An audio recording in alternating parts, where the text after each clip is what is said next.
చెప్తున్నారండి, హైలైట్ అవడానికి మాట్లాడుతున్నారా అని అంటున్నారు. ఏ రోజు నేను రోడ్డు మీదకి రాలా.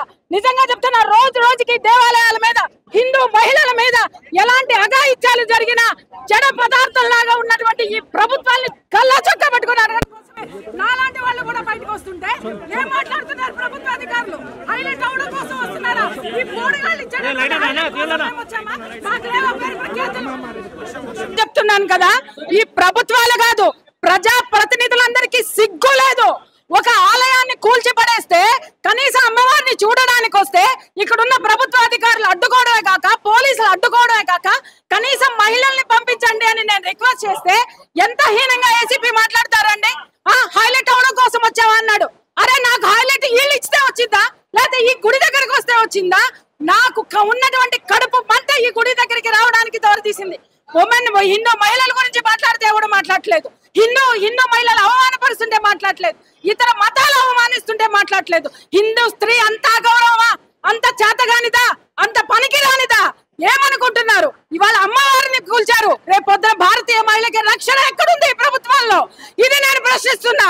దయచేసి చెప్తున్నా, ఇంకా సిగ్గు లేకుండా హిందువులందరూ కొంపల్లోనే కూర్చుంటే, సిగ్గు లేకుండా వీడియోలు చూస్తూ కూర్చుంటే, అరే మీ బతుకులు, మీ ఇళ్లలో ఉన్న ఆడవాళ్ళ బ్రతుకులు ఎంత నీచంగా తయారవుతాయో అర్థం చేసుకోండి.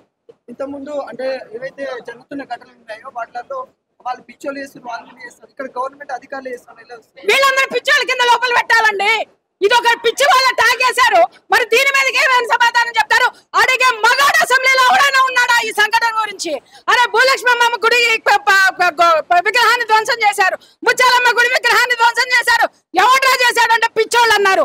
అంటే ఈ ప్రభుత్వం కూడా పిచ్చిదని ఈ రోజు ప్రూవ్ చేసిందా లేదా? అరే, ఒక మహిళలు వచ్చి అరే లోపలికి పంపించండి సార్, మహిళలను మేము వెళ్తాం, అమ్మవారిని చూస్తాం, ఎందుకంటే అమ్మవారి నెత్తి మీద కూలిపోయిందండి. ఎంత ఆవేదన ఉంటుంది. రోజు పూజ చేసుకునేటటువంటి అమ్మవారు గడ్డ బారాలతో దుంపితే ఎంత ఆవేదన. రోజు పసుపు కుంకుమ కాపాడాలని ఇదిగో నా మెడలో ఉన్న మంగళసూత్రం కూడా లాగే అవతల వారేశారు, అక్కడ పోయింది. అలాంటి అమ్మవారిని చూడాలనే చెప్పేటువంటి దీంతో అక్కడి నుంచి వస్తే హైలైట్ అవడం కోసం మాట్లాడుతున్నామని వారి ఏసీపీ మాట్లాడుతున్నాడు.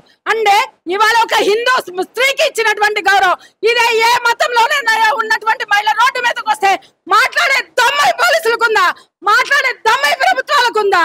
అరే, ఇంకా సిగ్గు లేకుండా హిందువులంతా లోపల కూర్చుంటున్నారా? సిగ్గు లేకుండా మనం అందరినీ, మహిళలందరినీ చేతగాని వాళ్ళ కింద తయారు చేసి ఈ దరిద్రులకి, దౌర్భాగ్యులకి, దగులుబాజీలందరికీ కూడా మన మానవత్వాన్ని, మన ఆహారాన్ని తాకట్టు పెడదామా అనే అస్తిత్వాన్ని, మన స్త్రీల అస్తిత్వాన్ని తాకట్టు పెడదామని ప్రశ్నిస్తున్నా నేను. ఏమి గతి పట్టిందండి? బోనాల్లో అమ్మవారికి పలారం బళ్ళు కట్టి తీసుకొచ్చేటటువంటి అమ్మవారిని ఆటోల్లో తీసుకెళ్లినటువంటి అతి దీనమైన, హీనమైన స్థితిని మనమే, మన హిందువులమే ఈ గతి అమ్మవారికి పట్టించాం. సిగ్గుపడాలి మనం హిందువులు అని చెప్పుకోవడానికి.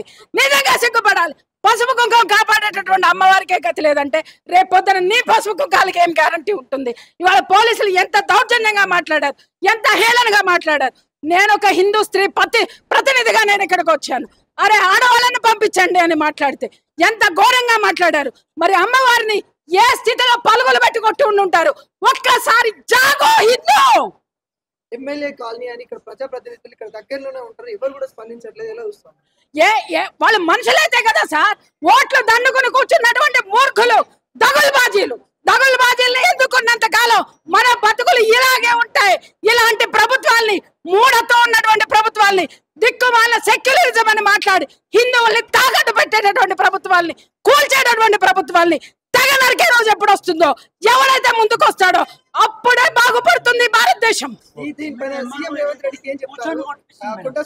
ఓటుతో సమాధానం చెప్తాం. నేను ఇప్పటి వరకు రాజకీయాలు మాట్లాడాల, నేను ఎప్పుడు కూడా మాట్లాడాల. ఇప్పుడు కంకణం కట్టుకుంటా, ప్రతి ఒక్క హిందువుని జాగృతం చేస్తా, ప్రతి ఒక్క హిందూ స్త్రీని జాగృతం చేస్తా. ఓటుతో బుద్ధి చెప్పకపోతే అప్పుడు మాట్లాడతా నేను.